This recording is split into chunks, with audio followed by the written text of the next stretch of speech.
My girlfriend burst into tears and said, "I'm late. You're going to be a dad." I replied, "Then let's get the test done properly." She panicked instantly.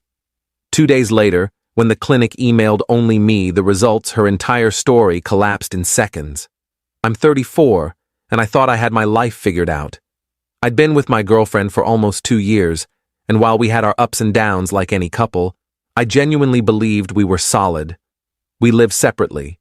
She had her apartment, I had mine, but we spent most nights together. We talked about moving in together, maybe getting engaged eventually. But there was no rush. Or so I thought. It was a Wednesday evening when everything changed. I'd just gotten home from work, still in my button-down and slacks, when she showed up at my door unannounced. That wasn't unusual. She had a key. But her face was red, blotchy, tears streaming down her cheeks. "What's wrong?" I asked immediately, pulling her inside. "What happened?" She couldn't speak at first, just sobbed into my chest while I held her, my mind racing through possibilities. Someone died. She lost her job. She got in an accident. I ran through a dozen scenarios in the 30 seconds it took her to calm down enough to talk. "I'm late," she finally choked out between sobs. I didn't understand at first. "Late for what?" She pulled back and looked at me with this mixture of fear and something else I couldn't quite read. "My period. I'm late. Really late." My stomach dropped. "How late?" 3 weeks, she whispered. "I took a test this morning. It was positive. You're going to be a dad." The room tilted. I guided her to the couch and sat down, trying to process. A baby. We'd been careful, or I thought we had been. She was on birth control. We used protection most of the time. This wasn't supposed to happen. "Are you sure?" I asked, my voice coming out steadier than I felt. "Those home tests can be wrong sometimes." "I took 3, she said, wiping her eyes. "All positive." I sat there for a minute, just breathing. Then something clicked in my brain, the logical part that handles crisis mode. "Okay," I said. "Then let's get the test done properly. Let's go to a clinic, get a blood test, confirm everything. We need to know for sure before we make any decisions." The change in her was instant. She went rigid, her eyes widening. "What?" "No, I already tested. 3 times. "Home tests aren't definitive," I said calmly. "A blood test will tell us exactly what's going on, how far along you might be, all of that. It's the responsible thing to do." "I don't need a blood test," she said, her voice rising. "I know my own body. I'm pregnant." "Then a blood test will confirm that," I replied, watching her carefully now. "What's the problem?" She stood up abruptly. "The problem is you don't believe me. I'm sitting here telling you I'm carrying your child, and you want proof?" "I want medical confirmation," I corrected. "That's not the same as not believing you. This is huge. We need to be absolutely certain before we start making life-changing decisions." She stared at me for a long moment, and I saw something flicker across her face. Panic, maybe, or calculation. "Fine," she finally said. "We'll go to a clinic." "Good," I said. "I'll make an appointment tomorrow."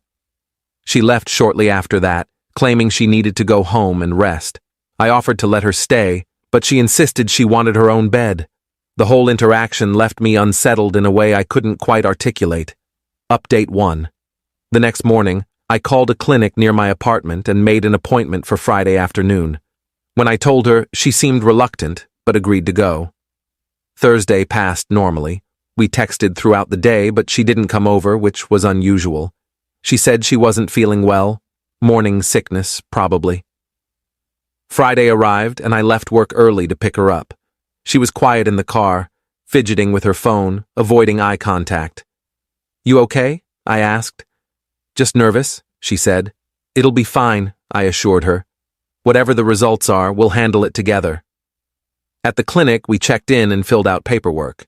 I noticed she hesitated when they asked about her last period, writing something down, then crossing it out and writing something else. The nurse took us back to a room and explained the process. They'd draw blood, run a quantitative HCG test, and we'd have results in 24 to 48 hours. We can also do an ultrasound if the blood test is positive, the nurse said pleasantly, just to see how far along you are. My girlfriend shook her head quickly. No, that's okay, just the blood test. The nurse looked between us, then shrugged. Okay, whatever you're comfortable with. They drew her blood, and we left. In the car, she was even quieter.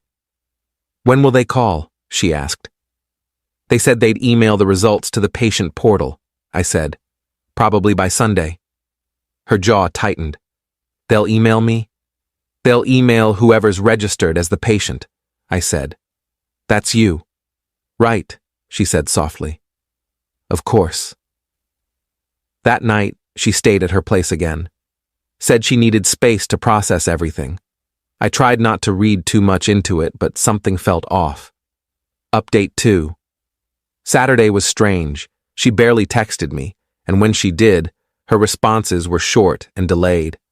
I suggested we get dinner, and she said she wasn't feeling up to it. By evening, I was starting to worry, not about the pregnancy, about her behavior.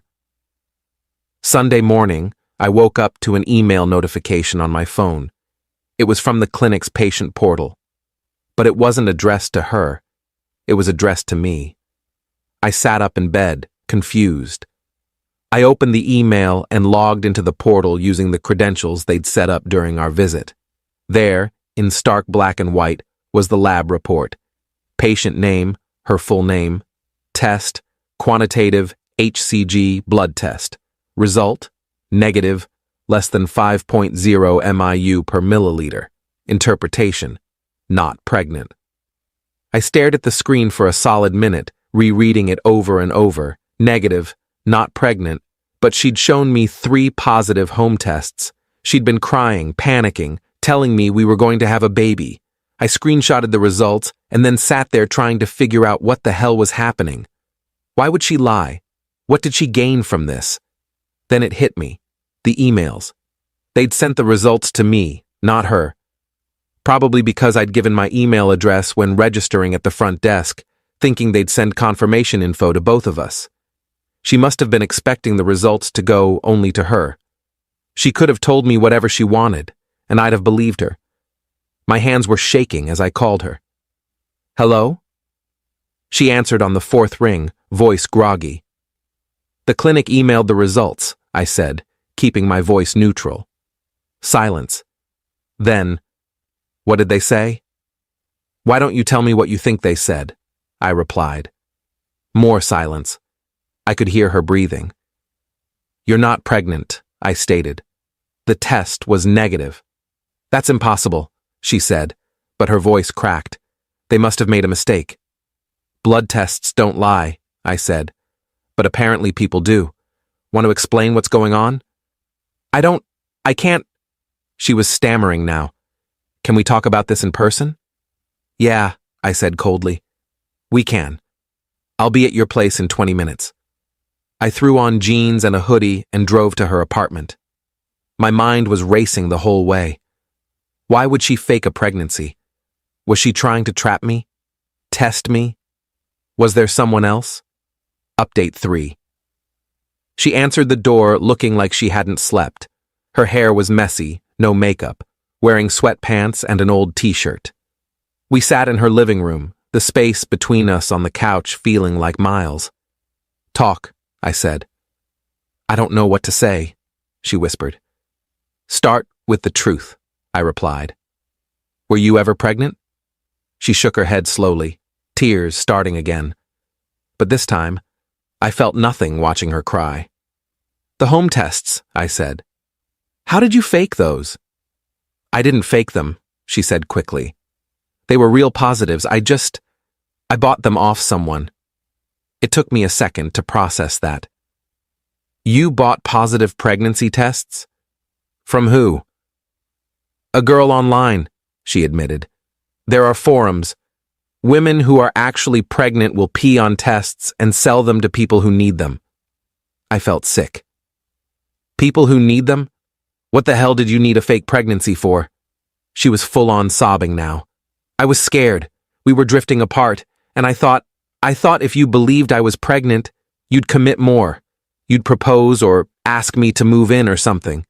You thought trapping me with a fake baby was the way to fix our relationship. I was trying to keep my voice down, but it was getting harder. I wasn't thinking clearly, she cried. I panicked. You've been so distant lately, and I thought you were losing interest.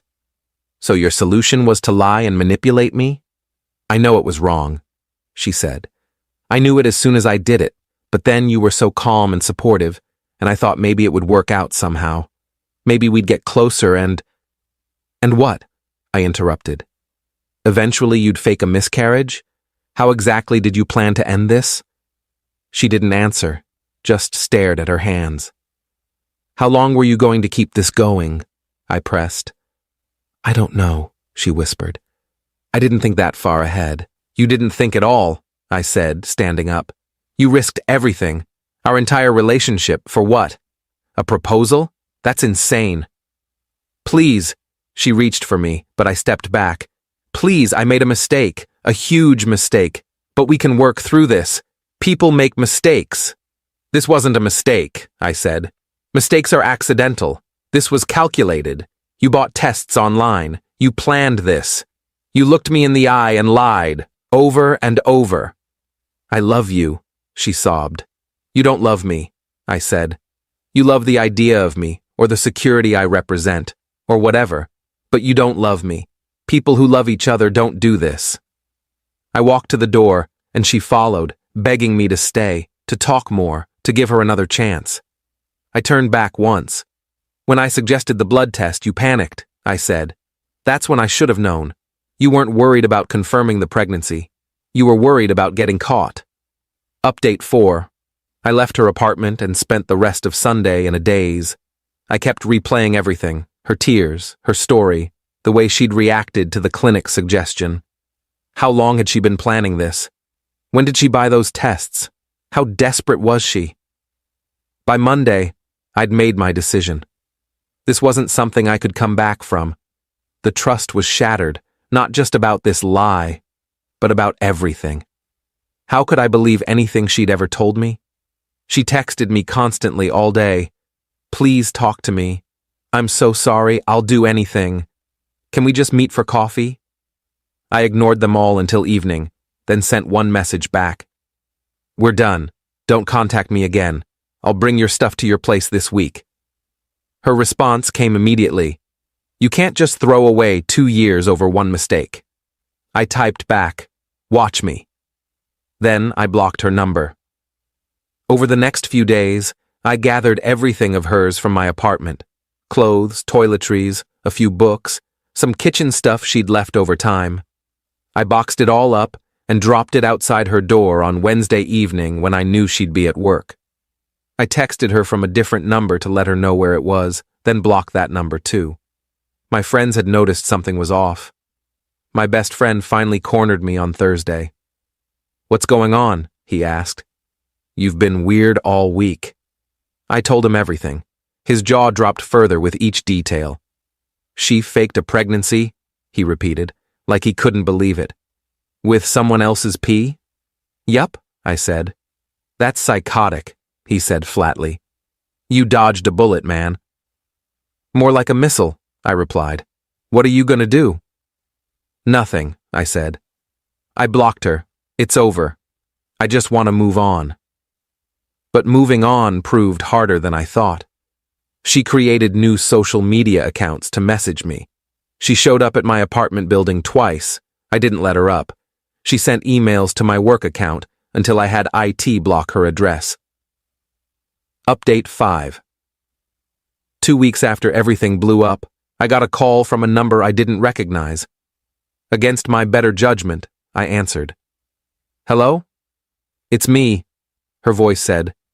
Please don't hang up. I should have, but curiosity kept me on the line. What do you want? I just need you to understand, she said. I wasn't trying to trap you or manipulate you.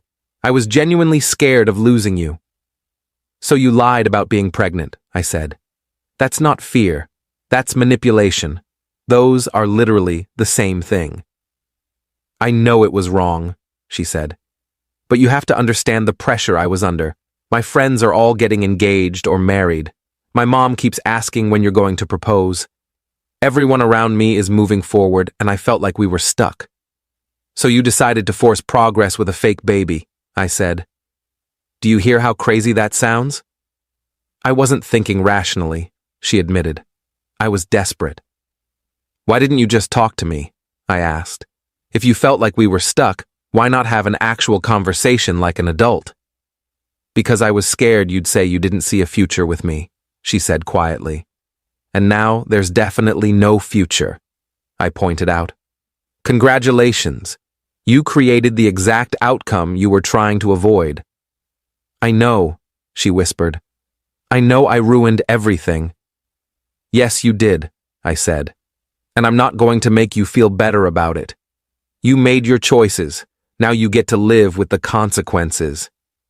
Is there any chance? She started. No, I cut her off. There's no chance. What you did isn't something I can forgive or forget. You're not the person I thought you were. And honestly, I don't even know if that person ever existed. She did, she insisted.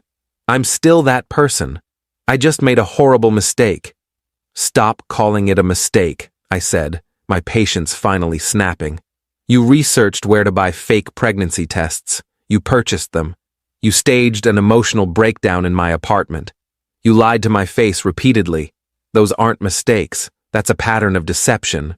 She was crying now. I loved you. No, you didn't, I said. And you know what? I'm starting to wonder if I loved you either, or just the version of you that you were pretending to be. I hung up and blocked that number too.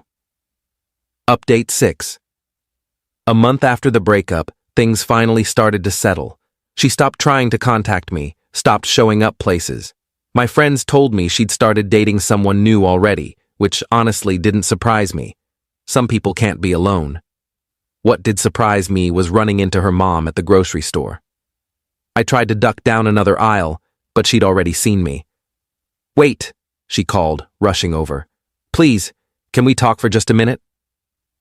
I didn't want to, but I also didn't want to cause a scene. What is it? She told me what happened, her mom said, about the pregnancy lie. I waited, saying nothing. I want you to know that I'm horrified, she continued.